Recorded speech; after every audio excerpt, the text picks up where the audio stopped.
আজকের উপন্যাস হুমায়ুন আহমেদের লেখা তোমাকে পড়ছি প্রথম পর্ব।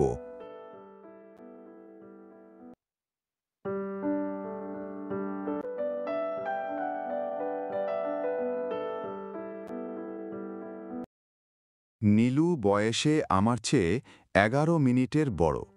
তার জন্মের 11 মিনিট পর আমার জন্ম হয় এবং দারুণ একটা হইচই শুরু হয়। ডাক্তার শমশের আলী অবাক হয়ে চেঁচিয়ে ওঠেন, আরে যমজ বাচ্চা দেখি। ঠিক তখন ইলেকট্রিসিটি চলে গিয়ে চারদিক অন্ধকার হয়ে যায়। আমরা দুই বোন গলা ফাটিয়ে চিৎকার করতে থাকি। ডাক্তার শমশের আলী হারিকেনের জন্যে চেঁচাতে থাকেন। আমার নানি যান ছুটে ঘর থেকে বেরোতে গিয়ে পানির একটা গামলা উল্টে ফেলেন। আমার জন্মের সময় চারদিক অন্ধকার হয়ে যাওয়ার জন্যে বাবা আমার নাম রাখেন রাত্রি। নীলু জন্মের পর খুব কাঁদছিল, তাই তার নাম কান্না। এইসব কাব্যিক নাম অবশ্য টিকল না। একজন হলো নীলু, তার সাথে মিল রেখে আমি হলাম বিলু। তার 4 বছর পর আমাদের 3 নম্বর বোনটি হলো। মিল দিয়ে নাম রাখলে শুধু মেয়েই হতে থাকবে, এই জন্যে তার নাম হলো সেতারা। নীলু, বিলু এবং সেতারা। বাবার রাখা নাম না টিকলেও বাবা কিন্তু হাল ছাড়লেন না। সুযোগ পেলেই চেঁচিয়ে ডাকতেন, কোথায় আমার বড় বেটি কান্না, কোথায় আমার মেজ বেটি রাত্রি।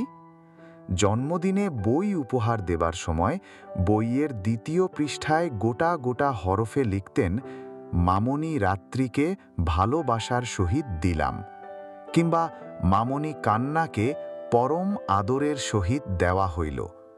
বইয়ের সঙ্গে সবসময় একটা করে তার স্বরচিত কবিতা থাকত। সে কবিতা তিনি তার প্রেস থেকে ছাপিয়ে ফ্রেম করে বাঁধিয়ে আনতেন। 8 বছরের জন্মদিনে আমি এবং নীলু যে কবিতাটি পেলাম সেটা শুরু হয়েছে এইভাবে, 7টি বছর পর পর আজকে পড়েছে আটে, তব জন্মদিনে নয়ত মলিন ভয়াল বিশ্ব হাটে। যমজ বোন বলেই আমরা দুজন সবসময় একই কবিতা পেতাম। শুধু কবিতা নয়, গল্পের বইও একই হতো। দুজনের জন্যে 2টি শিশু ভোলানাথ কিংবা 2টি ঠাকুরমার ঝুলি। আমরা দুজন যে দেখতে অবিকল এক রকম, এ নিয়ে বাবার মধ্যে গোপন গর্ব এবং অহংকার ছিল। নতুন কেউ এলেই হাসি মুখে বলতেন, এরা যমজ, একজনের নাম রাত্রি, একজনের নাম কান্না। যার চুল ছোট ছোট ও হচ্ছে কান্না। মা বড় বিরক্ত হতেন, ভুরু কুঁচকে বলতেন, যমজ মেয়ে নিয়ে এত ঢোল পিটানোর কি আছে? যমজ ফমজ আমি 2 চক্ষে দেখতে পারি না, ছি। আমাদের দুজনকে যাতে দেখতে এক রকম না দেখায়, এজন্যে তার চেষ্টার ত্রুটি ছিল না। আমাদের চুল কেটে ছোট ছোট করে দিলেন। একজনের গায়ের রং যেন অন্যজনের চেয়ে আলাদা হয়, সেজন্যে নীলুকে সপ্তাহে 3 দিন কাঁচা হলুদ দিয়ে গোসল করাতে লাগলেন। কিচ্ছুতেই কিচ্ছু হলো না। আমরা যতই বড় হতে থাকলাম, আমাদের চেহারার মিল ততই বাড়তে লাগলো। নীলু যেমন লম্বা, আমিও তেমনি লম্বা। তার চিবুকের নিচে যেরকম একটি লাল রঙের তিল, আমার অবিকল সেরকম তিল। তার যেমন শ্যামলা গায়ের রং, আমার তাই। মা পর্যন্ত ভুল করতে লাগলেন। যেমন একদিন বারান্দায় বসে তেঁতুলের খোসা ছড়াচ্ছি, মা ঝড়ের মতো এসে প্রচণ্ড একটা চড় কষালেন। 1 খিলি পান দিতে বললাম কতক্ষণ আগে। আমি শান্ত স্বরে বললাম, আমাকে বলনি, বোধহয় নীলুকে বলেছ, আমি বিলু। আমার ছোট চুল যখন লম্বা হলো, তখন দেখা গেল বাবা এবং মা ছাড়া আমাদের কেউ আলাদা করতে পারে না। কেন পারে না সেও এক রহস্য। নীলুর সঙ্গে আমার বেশ কিছু অমিল আছে। যেমন নীলুর নাক একটুখানি চাপা, ওর চোখ দুটি একটুখানি ওপরের দিকে ওঠানো। তবুও দোতলার নজমুল চাচা আমাদের 2 বোনকে যখনই দেখেন তখনই বলেন, কে কোনজন, কে কোনজন। নীলু তাতে খুব মজা পায়, আমার অবশ্যই রাগ লাগে। এইসব আবার কি ঢং? নজমুল চাচা সব সময় ঢং করেন। মা নজমুল চাচাকে সহ্যই করেন না। নজমুল চাচার গলা শুনলেই মুখ কুঁচকে বলেন, ভাঁড় কোথাকার, সব সময় ভাঁড়ামি। আমাদের নিয়ে সবচেয়ে বেশি ভাঁড়ামি করেন অবশ্যই আমাদের বড় মামা। দিনাজপুর থেকে বেড়াতে এলেই মহা উৎসাহে আমাদের দুজনকে সামনে বসিয়ে উঁচু গলায় বলেন, দেখা যাক আমি নীলুবিলুকে আলাদা করতে পারি কিনা। 1 2 3, হুঁ, এইজন হচ্ছে আমাদের বিলুমণি। বড় মামা ভাড়ামি করলে মা রাগ করতেন না, বরং একটু যেন খুশিই হতেন। সবচেয়ে খুশি হতো নীলু, সে হেসে কুটি কুটি। নীলুর নাম কান্না না হয়ে ভালোই হয়েছে, সে হাসতেই জানে, কাঁদতে জানে না। আমরা যখন ক্লাস 7-এ উঠলাম, নীলু আমার কাছ থেকে আলাদা হয়ে গেল তার হাসি নিয়ে। যাই দেখে তাতেই তার হাসি পায়। মা হয়তো কিছু নিয়ে ধমক দিয়েছেন, সে মুখ ফিরিয়ে হাসি গোপন করবার চেষ্টা করছে। মা কঠিন স্বরে বলছেন, হাসছ কেন তুমি? কই হাসছি না তো। মুখ ফেরাও, তাকাও আমার দিকে। নীলু মুখ ফেরালে আমরা দেখতাম হাসি থামাবার চেষ্টায় তার গলা লালচে হয়ে উঠেছে। কেন তুমি শুধু শুধু হাসছ? হাসির কি হয়েছে বলো তুমি, তোমাকে বলতে হবে। আর হাসব না মা, এখন থেকে শুধু কাঁদব বলে সে আবার ফিক করে হেসে ফেলল। মা প্রচণ্ড একটা চড় কষালেন। বাঁদর কোথাকার, তোমার হাসি আমি ঘুচিয়ে দিচ্ছি দেখো। নীলুর চোখে জল আসছে কিনা মা দেখতে চেষ্টা করতেন। কোথায় কি? নীলু এমনভাবে দাঁড়িয়ে আছে যেন কিছুই হয়নি। মা ক্লান্ত হয়ে বলতেন, ঠিক আছে, যাও আমার সামনে থেকে। নীলু এমনভাবে ছুটে যেত যেন আড়ালে গিয়ে হেসে বুক হালকা করবে। নীলুটা এমন হয়েছে কেন? এ বাড়িতে সবাই একটু গম্ভীর। সেতারা, যার বয়স মাত্র 5, সে পর্যন্ত কম কথা বলে। নীলু কার কাছ থেকে এত কথা বলা শিখল? কার কাছ থেকে অকারণে হাসার এই অদ্ভুত অসুখ জোগাড় করল? আমার এবং নীলুর খাট দক্ষিণ দিকের বড় ঘরটায়। নীলু ঘুমায় সেতারাকে সঙ্গে নিয়ে, তার একা একা ভয় করে। আকবরের মা ঘুমায় বারান্দায়। আমরা ডাকাডাকি করলে তার উঠে আসার কথা। সে একবার ঘুমালে নিশ্চিত সারা রাত 1 সেকেন্ডের জন্যেও জাগবে না। এমনিতে অবশ্যই বলবে, বোন আমার সজাগ ঘুম, একটু শব্দ হইলেই চোখ খোলা। আকবরের মা কোনো কাজ ঠিকমতো করতে পারে না, প্রচুর মিথ্যে কথা বলে। অনেকবার তাকে বিদায় দেওয়ার চেষ্টা করা হয়েছে, লাভ হয়নি কিছু। সে ঘাড় বাঁকিয়ে বলেছে, যাইতাম না, দেখি কেমনে বিদায় দেয়, তামাশা না, এই বুড়ো বয়সে যাইতাম কই। আকবরের মা রাতে ভাত টাত খেয়ে ঘুমাতে এসে জিজ্ঞেস করে, গো মাইরা ভূতের কিচ্ছা শুনতে চাও? নীলু ভীতু, সে শুনবে না, কিন্তু যেহেতু আমি শুনি কাজেই তাকেও শুনতে হয়। আকবরের বাপের গপটা কই, শৈলের মধ্যে লোম খাড়া হয়ে যায় বুঝছনি মাইরা। শীতের সময় খুব জার। আকবরের বাপের মাছ মারতে যাওয়ার কথা, আমারে কোয়েল তামুক দেয়। নীলু গল্পের মাঝখানে জিজ্ঞেস করে, তুই করে বলতো? তা ঠিক, গরিব মানুষের কথাবার্তা তুই তুকারি দিয়া।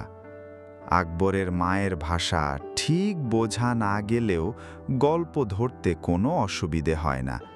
সব গল্পের শেষে আকবরের বাবা, যার সাহসের কোনো সীমা নেই, একটা ভূতের গলা সাপটে ধরে কুমড়ো গড়াগড়ি করবে এবং সব শেষে ভূতটা জঙ্গল ভেঙে ছুটে যাবে।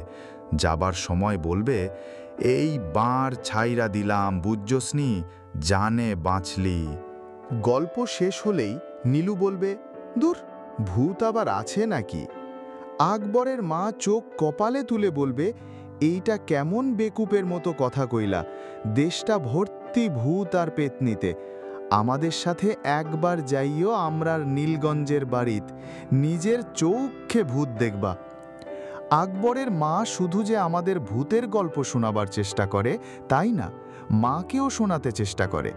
সুযোগ পেলেই একটা গল্প টেনে আনতে চায়। বুঝছেন আম্মা, একবার হইল কি, মা এক ধমক দিয়ে থামিয়ে দেন। আজে বাজে গল্প মা একেবারেই সহ্য করতে পারেন না।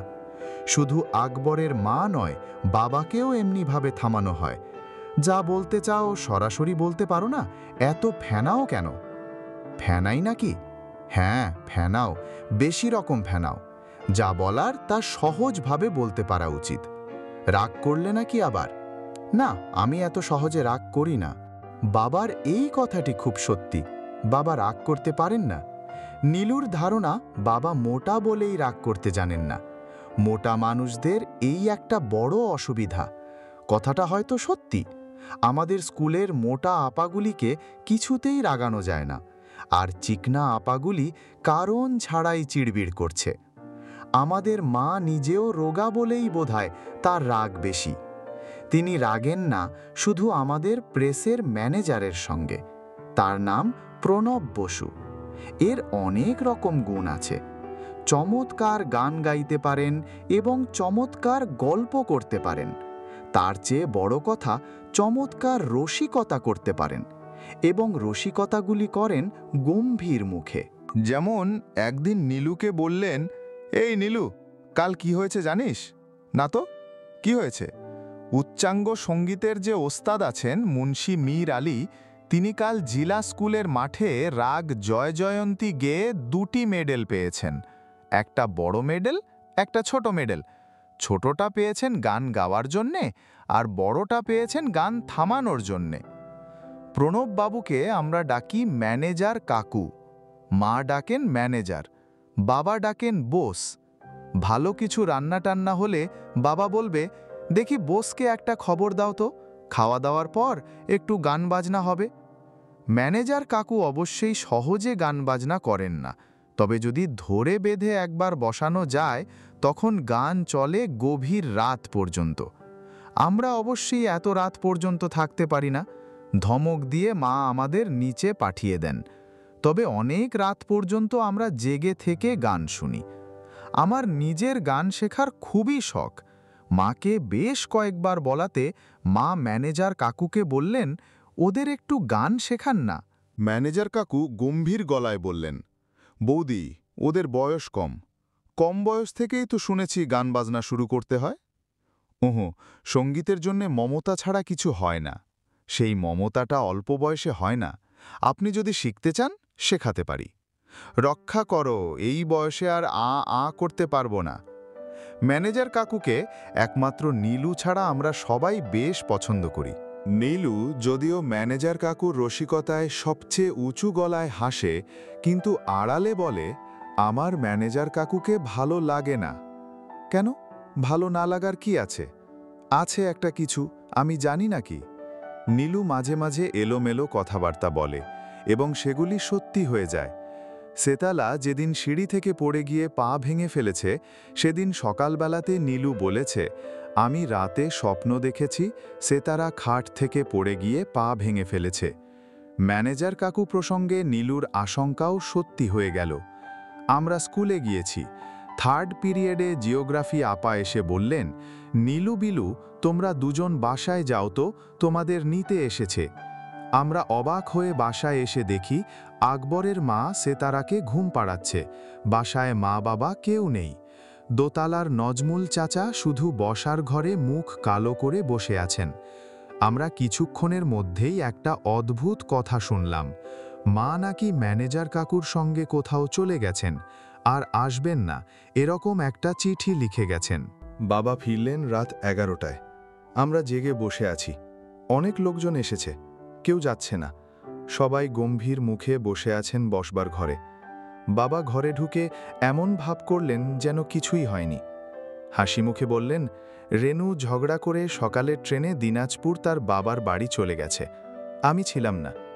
ভাগ্যিস প্রণববাবু বুদ্ধি করে সঙ্গে গেছেন, নয়তো একা একা মেয়ে ছেলে এত দূর যাবে, দেখেন না অবস্থাটা। এই মেয়ে যাত্রার মতো রাগ আর কারোর নেই। এদের নিয়েও চলে না, না নিয়েও চলে না। লোকজন সব 12টার মধ্যে চলে গেল। আমরা নিজেদের ঘরে চুপচাপ শুয়েছিলাম। বাবা এসে ঘরে ঢুকলেন। মামনিরা ঘুমাচ্ছ? আমরা কেউ জবাব দিলাম না।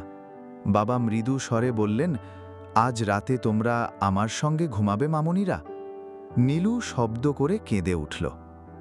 সে সময় আমার এবং নীলুর বয়স 12, সেতারার 7। মা চলে গিয়েছেন এবং আর কোনোদিন ফিরে আসবেন না, এটা আমরা খুব সহজেই বুঝে ফেললাম। শুধু সেতারা বুঝতে চাইল না। সে এমনিতেই কম কথা বলে। এখন কথাবার্তা পুরোপুরি বন্ধ করে দিল। দিন রাত সে শুধু মাকে খুঁজত। মার শোভার ঘরের সামনে কতবার যে গিয়ে দাঁড়াতো। ডাকাডাকি না, কিচ্ছু না, শুধু দরজার সামনে চুপচাপ দাঁড়িয়ে থাকা। আমি একদিন দেখতে পেয়ে ডাকলাম, এই সেতারা, ও এখানে একা একা দাঁড়িয়ে আছিস কেন? সেতারা মাথাটা অনেকখানি নিচু করে ফেলল, যেন খুব একটা অপরাধ করেছে। কি করছিস তুই? কিছু না। আয়, আমার সাথে নদীর পাড়ে কিছুক্ষণ হাঁটাহাঁটি করব, আসবি? না। আমি লক্ষ্য করি সে একা একা ঘুরে বেড়াতে চায়, কারোর সঙ্গে থাকতে চায় না। সন্ধেবেলা কেউ কিছু বলার আগেই সে আমার সাথী বই নিয়ে বসে এক মনে নিচু স্বরে পড়তে থাকে। কমলা ফুলি, কমলা ফুলি, কমলা লেবুর ফুল, কমলা ফুলির বিয়ে হবে কানে মতির। যখনই সে পড়তে বসে এই একটি কবিতাই সে পড়ে। তখন যদি বাড়ির সামনে কোনো রিকশা এসে থামে, সে পড়া বন্ধ করে চোখ বড় বড় করে তাকিয়ে থাকে। একসময় বই বন্ধ করে অপরাধীর মতো আস্তে আস্তে উঠে দাঁড়ায়, নিঃশব্দে চলে যায় বারান্দায়, আবার ফিরে এসে পড়তে বসে। কমলা ফুলি, কমলা ফুলি, কমলা লেবুর ফুল।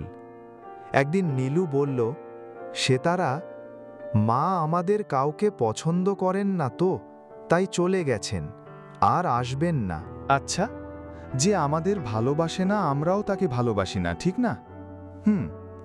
তুই আর মাকে খুঁজবি না, আচ্ছা? সেতারা মৃদু স্বরে বলল, আমাদের পছন্দ করে না কেন?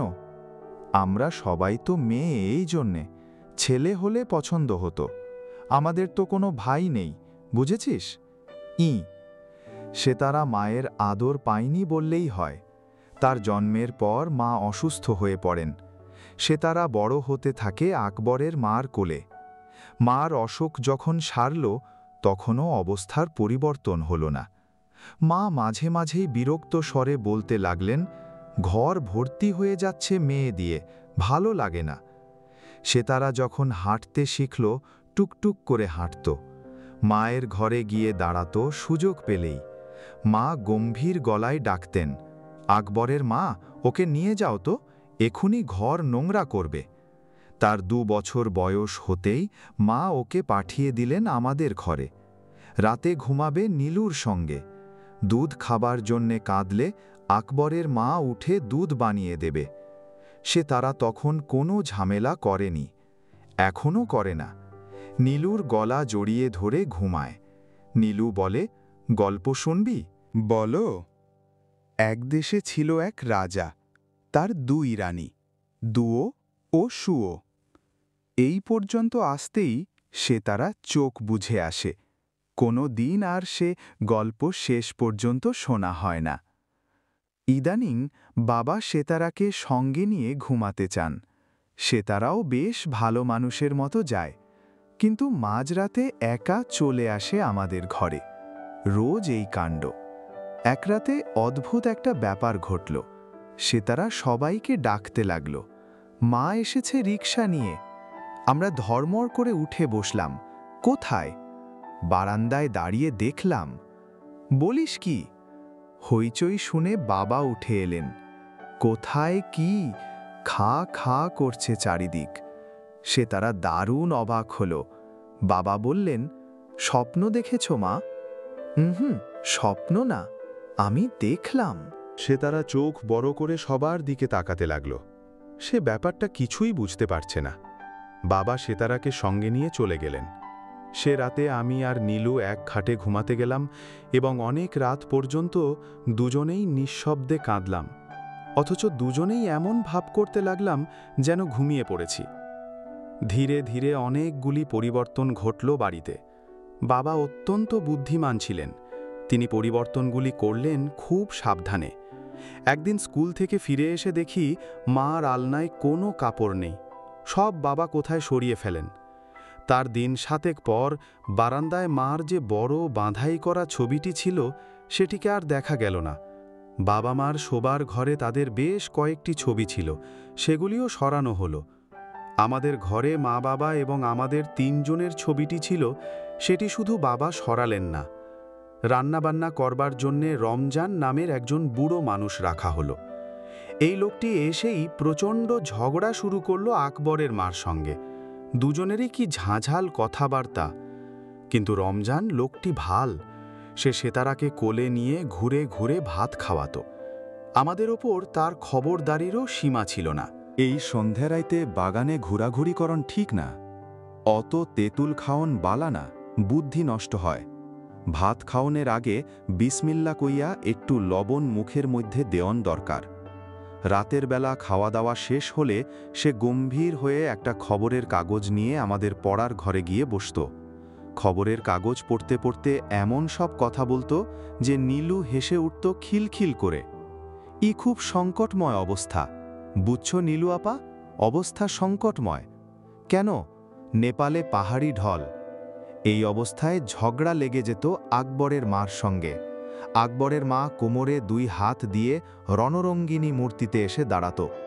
বিদ্যার জাহাজ যে বইছেন, পাকঘরের বাসন্ডি কেড়া ধুইব?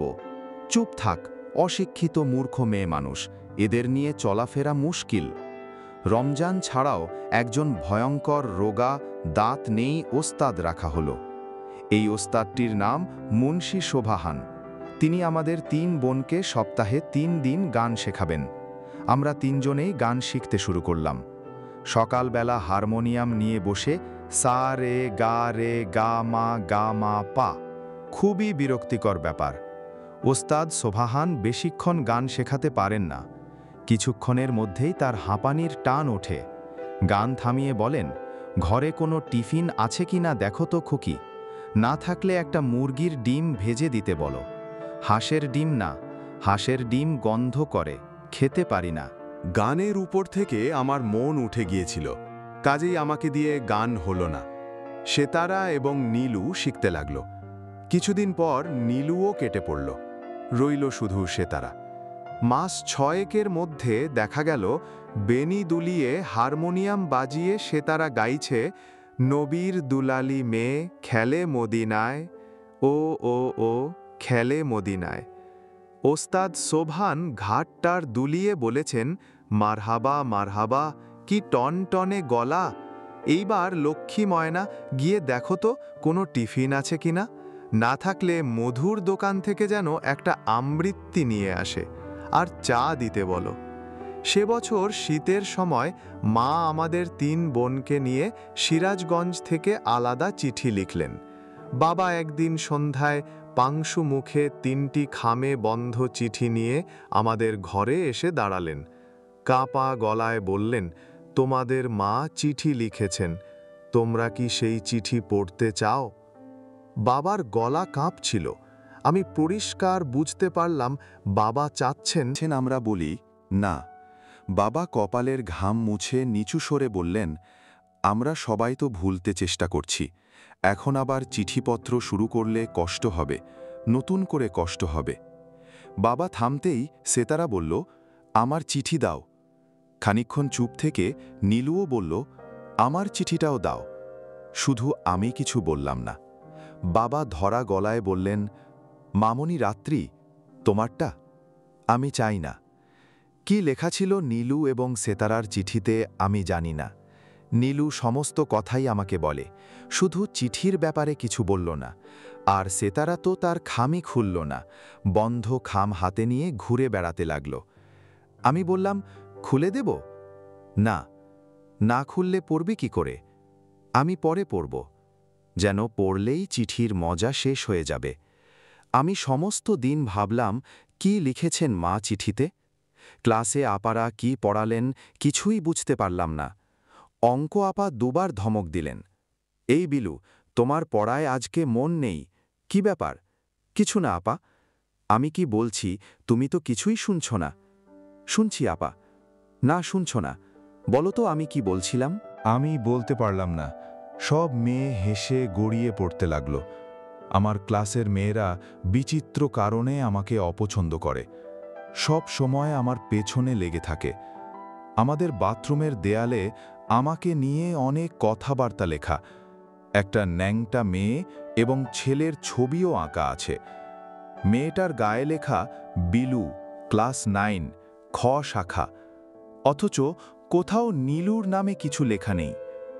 আমি কখনো বাথরুমে যাই না, যদি যেতেই হয় তাহলে অনেকক্ষণ সেখানে বসে কাঁদি। ইরেজার দিয়ে লেখাগুলো তুলে ফেলতে চেষ্টা করি, কিছুতেই সেগুলো ওঠানো যায় না। বিলু মন দিয়ে পড়াশোনা করবে, বুঝলে? এরকম করলে তো হবে না। ক্লাসের মেয়েগুলো আবার হইচই করে হেসে উঠল।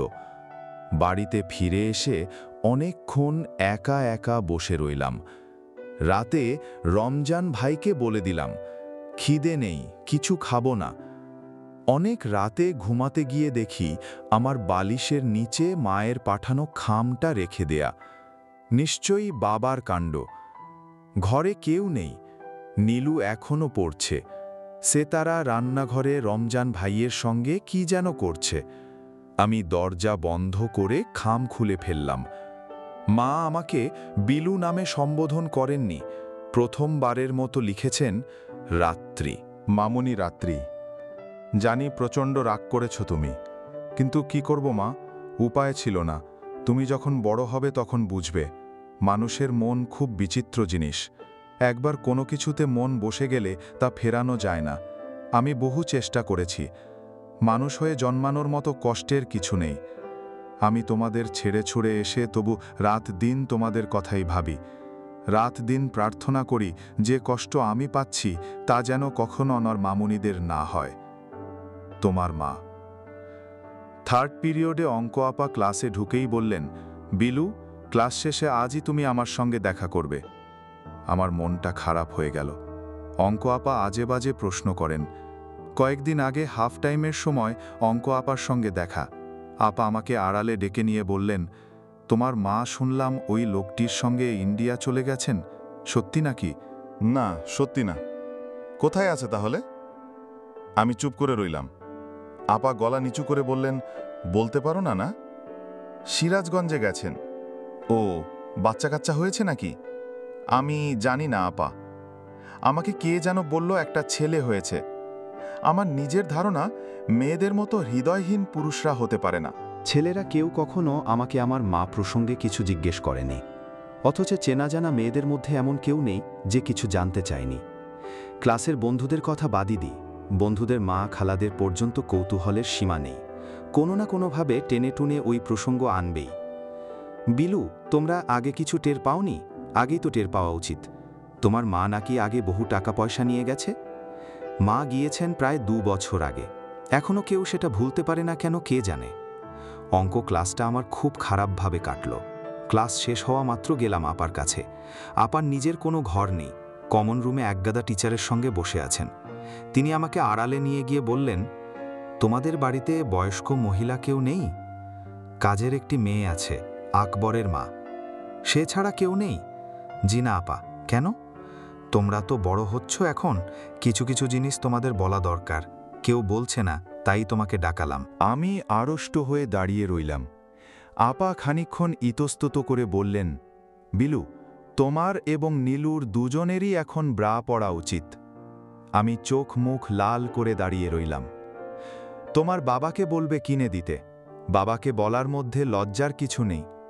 আর যদি লজ্জা লাগে তাকে আমি চিঠি লিখে দিতে পারি। দিন, একটা চিঠি লিখে দিন। ঠিক আছে, ক্লাস ছুটির পর চিঠি নিয়ে যেও। আরেকটি কথা, নীলু মোটেই পড়াশোনা করে না। তোমার বাবাকে বলবে কোনো প্রাইভেট টিচার রেখে দিতে। অঙ্কে সে খুব কাঁচা, অঙ্ক জানে না বললেই হয়। আপা, আমি বলবো তো? ঠিক আছে, তুমি যাও এখন। এই সব বললাম দেখে কিছু মনে করনি? জি না, মনে হচ্ছে তুমি আমার ওপর রাগ করেছ। রাগ করার কিছু নেই বিলু, তোমাকে আমি খুব পছন্দ করি।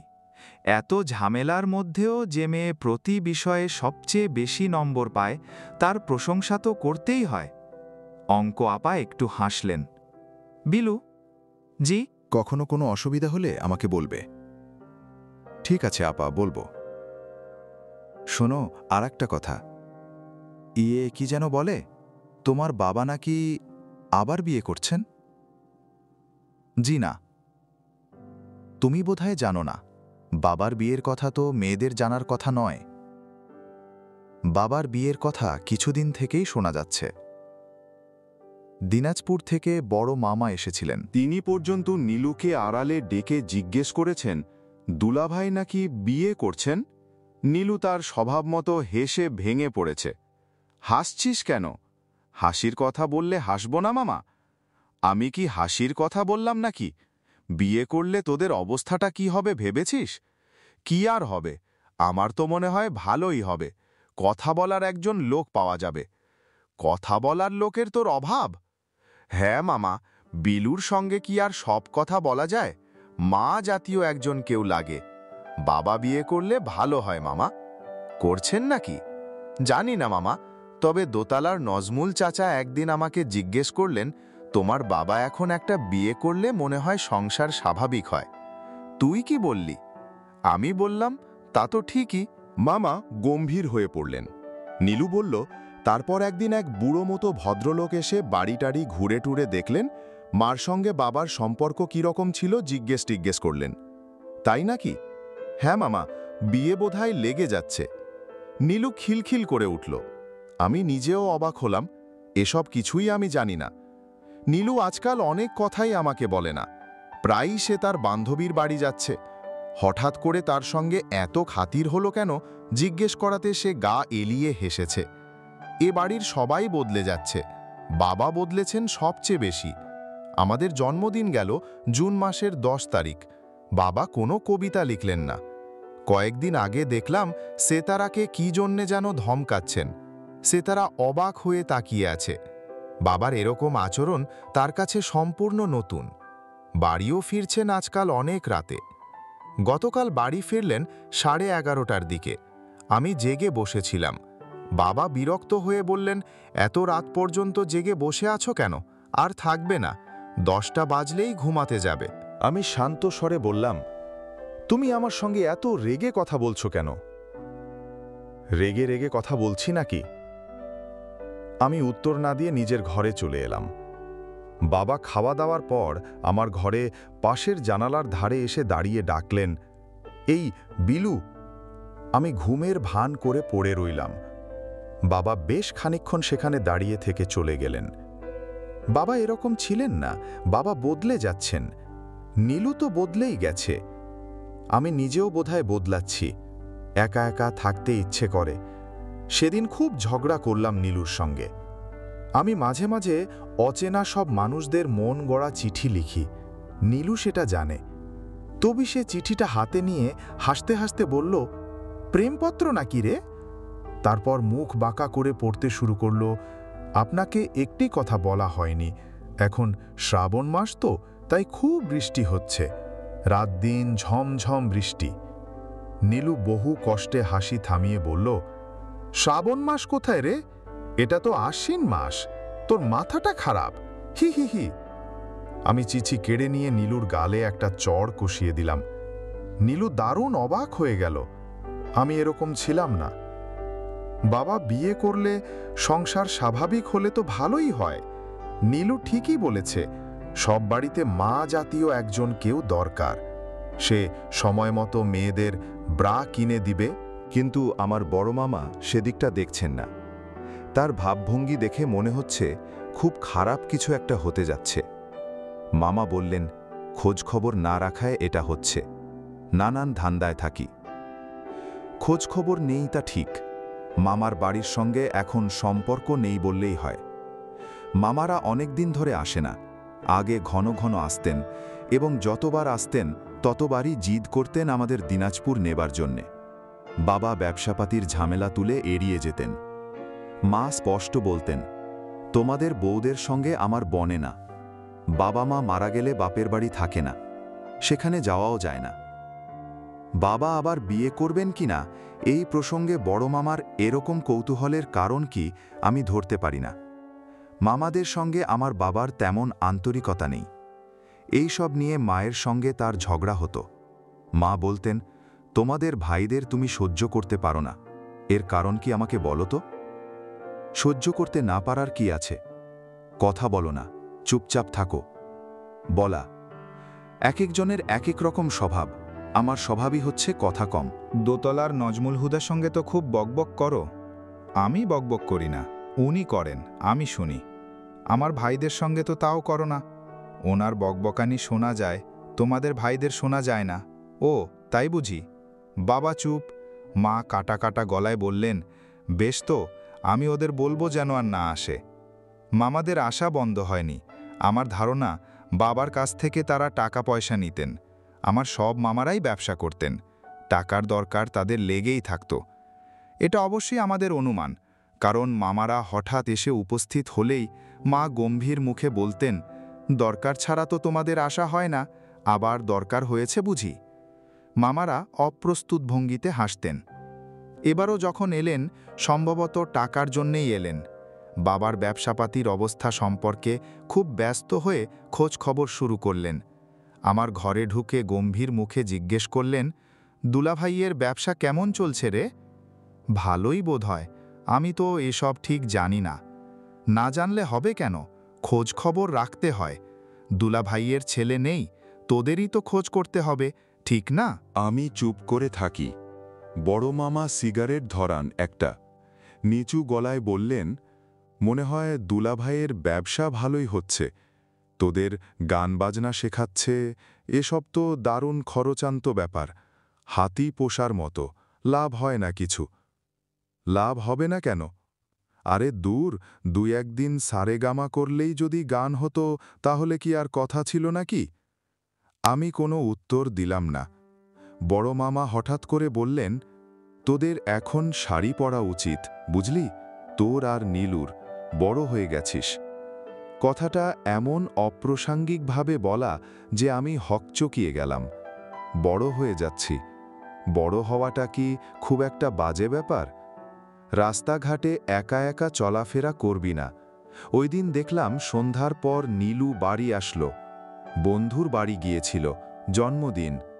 জন্মদিন ফন্মদিন যাই হোক, একা একা যেন না যায়। সুন্দরী মেয়েদের অনেক রকম যন্ত্রণা। আমরা সুন্দরী বুঝি। সুন্দরী তো বটেই, আয়না দিয়ে নিজেদের দেখিস না? আমি হঠাৎ বলে বসলাম, কে বেশি সুন্দর মামা, আমি না নীলু? মামা জবাব দিলেন না, তাকে খুব চিন্তিত মনে হতে লাগল। ক্লাস 9-এর হাফ ইয়ারলি পরীক্ষাতে নীলু অঙ্ক এবং ইংরেজিতে পাশ করতে পারল না। অঙ্কে পেল 23 আর ইংরেজিতে 31। তাকে খুব বিচলিত মনে হলো না। হাসি মুখে বলল, দূর, আমি আর পড়াশোনা করব না। করবি না তো কি করবি? বিয়ে করব। বিয়ে করবি মানে? কাকে বিয়ে করবি? বিয়ে করার লোকের অভাব আছে নাকি? আমি হ্যাঁ বললে এক্ষুনি 2-3টে ছেলে চলে আসবে, তাই নাকি? তুই কি ভাবিস আমাকে? আমি প্রসঙ্গ পাল্টে বললাম, বাবা পরীক্ষার রেজাল্ট দেখে রাগ করবেন। রাগ করবার কি আছে? সবাই একরকম হয়, কেউ ভালো করে, কেউ করে না। বাবা রাগ করলেন না, প্রোগ্রেস রিপোর্টটা দেখলেন অবাক হয়ে। এরকম হয়েছে কেন নীলু? পড়াশোনা করতে আমার আগে তো লাগতো। আগেও লাগতো না, জোর করে পড়তাম। ভালো না লাগলেও অনেক কিছু করতে হয় নীলু। তোমাদের জন্যে একজন টিচার রেখে দিলে কেমন হয়? নীলু কথা বলে না। বাবা বললেন, তোমার কি মনে হয় বিলুমা? ভালোই হবে। নীলু হালকা স্বরে বলল, এখন থেকে আমি একা একটা ঘরে থাকতে চাই বাবা। পশ্চিমের ওই ঘরটা পরিষ্কার করে দিলেই হবে। আমি রমজান ভাইকে বলবো। একা থাকার দরকার কি? তোমার তো আবার ভূতের ভয়। এখন আমার ভূতের ভয় নেই বাবা। আমার মনে হয় না এটা ভালো হবে। ভালোই হবে বাবা। ঠিক আছে, সে তারা কার সঙ্গে থাকবে? তোমার সঙ্গে কিংবা বিলুর সঙ্গে? নীলু উঠে চলে গেল। বাবা গম্ভীর হয়ে বললেন, তোর সঙ্গে ঝগড়াঝাটি হয়েছে? জি না। নীলু সারা দুপুর জিনিসপত্র সরিয়ে পশ্চিমের ঘরটা গোছাল। আমি কয়েকবার বললাম, এই রাত্রিবেলা ভয় পাবি। নীলু কোনো উত্তর দিল না। বিকেলের মধ্যে দেখলাম ঘর তৈরি হয়ে গেছে। একটা খাট, পড়ার টেবিল, আলনা, মায়ের ড্রেসিং টেবিল দিয়ে চমৎকার সাজিয়েছে। আশ্চর্যের ব্যাপার হচ্ছে এক ফাঁকে আমাদের ঘর থেকে মায়ের ছবিটাও নিয়ে গেছে। সেতারা পড়েছে খুব মুশকিলে। সে রাতে কার সঙ্গে ঘুমোবে বুঝতে পারছে না। আমাকে সে ঠিক পছন্দ করে না, বাবার সঙ্গেও থাকতে চায় না, কিন্তু নীলু বলে দিয়েছে সে একা একা ঘুমোবে। আমি সেতারাকে বললাম, ওর যা ভূতের ভয়, দেখবি রাত 8টা বাজলেই এই ঘরে চলে আসবে, কিংবা তোকে নিয়ে যাবে। সেতারা খুব একটা ভরসা পাচ্ছে না। সে মুখ কালো করে দুপুর থেকেই আমার পেছনে ঘুরছে। ছুটির দিন বিকেলে সাধারণত নজমুল চাচা আমাদের সঙ্গে এসে চা খান। আজ তিনি খবর পাঠালেন তার ঘরে গিয়ে যেন আজকের চাটা খাওয়া হয়। তিনি মুক্তাগাছার মন্ডা আনিয়েছেন। নীলু বলল, দূর, আমি যাব না। যাবি না কেন? আমার মাথা ধরেছে। 2টো অ্যাসপিরিন খা। বললাম তো ভালো লাগছে না। নীলু তার ঘরে ঢুকে দরজা বন্ধ করে দিল। নজমুল চাচার শরীর ভালো ছিল না, চাদর মুড়ি দিয়ে বসেছিলেন। নজমুল চাচা সাধারণত চা খেতে খেতে মজার গল্পগুজব করেন। আজ সেসব কিছুই হলো না। নজমুল চাচা বিরস মুখে বললেন, তোর বাবার একটা বিয়ের কথা হচ্ছে। মেয়েটির হাজব্যান্ড মারা গেছে 71-এর যুদ্ধে। একটি ছেলে আছে, 9 বছর বয়স। ছেলেটা তার নানার কাছে থাকে। আমি কিছু বললাম না। নজমুল চাচা বললেন, মেয়েটা খুব ভালো, আমি চিনি, প্রাইমারি স্কুলের টিচার। একদিন নিয়ে আসবো এখানে, তোরা কথাবার্তা বলিস। জি আচ্ছা। সৎমায়ের অত্যাচার সম্পর্কে যা শোনা যায় সেসব ঠিক না। তাছাড়া তোরা তো যথেষ্ট বড় হয়েছিস। এত বড় বড় মেয়েরা তো সাধারণত বন্ধুর মতো হয়, ঠিক না? জানি না, হয়তো হয়। তোর বাবার অবস্থাটা দেখতে হবে না? রাত বিরাতে বাড়ি ফেরার বাজে অভ্যেস হয়ে যাচ্ছে। আমি চুপচাপ বসে রইলাম। নীলু আসেনি যে? ওর নাকি মাথা ধরেছে। ও নাকি পরীক্ষা খুব খারাপ করেছে? জি, সংসারে বিশৃঙ্খলা আসার জন্যে এটা হয়েছে, বুঝতে পারছিস তো? চাচা আরও কিছু বলতে যাচ্ছিলেন, রমজান ভাই এসে বলল, ইউনিভার্সিটির একজন মাস্টার নাকি নিচে বসে আছে। চাচা অবাক হয়ে বললেন, কিসের মাস্টার? মাস্টার এখানে কি জন্যে? বিলু, তুই উপরে আমার কাছে পাঠিয়ে দে তো। বসার ঘরে গম্ভীর চেহারার একজন ভদ্রলোক বসে আছেন। বয়স খুব বেশি নয়, কিন্তু অন্য রকমের একটি ভারিক্কি ভাব আছে। ভদ্রলোক আমাকে দেখেই বললেন, একটু দেরি করে ফেললাম না? আমি কিছুই বুঝতে পারলাম না। আমি আগেই আসতাম, ভাবলাম খালি হাতে আসা ঠিক না, কিন্তু তোমাদের এখানে তো কিছু পাওয়া যায় না। আমি ঘণ্টাখানেক ঘোরাঘুরি করেছি। কবিতার বই পাওয়া যায়। কবিতা তো তুমি পড়ো না, নাকি পড়ো? আমি অবাক হয়ে বললাম, আপনি বোধহয় নীলুর কাছে এসেছেন। আমি ওর ছোট বোন বিলু, আমরা যমজ বোন। ভদ্রলোক দীর্ঘ সময় স্তম্ভিত হয়ে বসে রইলেন। নীলু আমাকে বলেনি তার যমজ বোন আছে। লোকজন কি সব চলে গেছে নাকি? কিসের লোকজন? আজ নীলুর জন্মদিন না? না তো, ও আমাকে বলেছিল আসতে। সম্ভবত ঠাট্টা, আমি বুঝতে পারিনি। আমি ঠাট্টা বুঝতে পারি না। ভদ্রলোক চোখ থেকে চশমা খুলে কাঁচ মুছতে লাগলেন। আমি বললাম, আপনি বসুন, আমি নীলুকে ডেকে নিয়ে আসি। তোমাদের চেহারায় অদ্ভুত মিল। যমজ বোনদের মধ্যেও কিছু ডিফারেন্স থাকে, একজন মোটা হয়, অন্যজন রোগা, কিন্তু... ভদ্রলোক চুপ করে গেলেন। আপনি বসুন, আমি এক্ষুনি ডেকে আনছি। নীলুকে ভদ্রলোকের কথা বলাতে সে ফ্যাকাশে হয়ে গেল। এইসব কি রে নীলু? ভদ্রলোককে? মুন্নিকে তো চিনিস, মুন্নির দূর সম্পর্কের ভাই। তাকে আসতে বলেছিলিস? কেন? এমনি বলেছি। আয় তাহলে। কি যে কাণ্ড! আমি যেতে পারবো না, আমার মাথা ধরেছে। নীলুর মাথা ধরেছে এবং গায়ে বেশ জ্বর শুনে ভদ্রলোক অল্প হাসলেন। আচ্ছা, ঠিক আছে, আমি তাহলে যাই। ওর জন্যে 2টো বই এনেছিলাম, দিয়ে দিও। আপনি বসুন, চা খেয়ে যান। তোমার বাবা আছেন? জি না, উনি রাত করে ফেরেন। তোমার বাবা যখন থাকবেন তখন একদিন আসব। ভদ্রলোক উঠে দাঁড়ালেন, হাসি মুখে বললেন, আমি আসবো এটা বোধহয় নীলু ভাবেনি।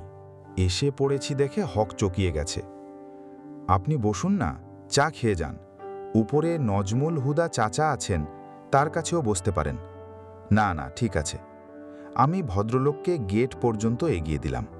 ভদ্রলোক শান্ত স্বরে বললেন, বেশ একটা অস্বস্তিকর অবস্থা হয়ে গেল, তাই না? আমার প্রবলেম হচ্ছে আমি ঠাট্টা তামাশা ঠিক ধরতে পারি না। মনে হয় আমার বুদ্ধিশুদ্ধি নিচু স্তরের। বলেই ভদ্রলোক উঁচু গলায় হেসে উঠলেন।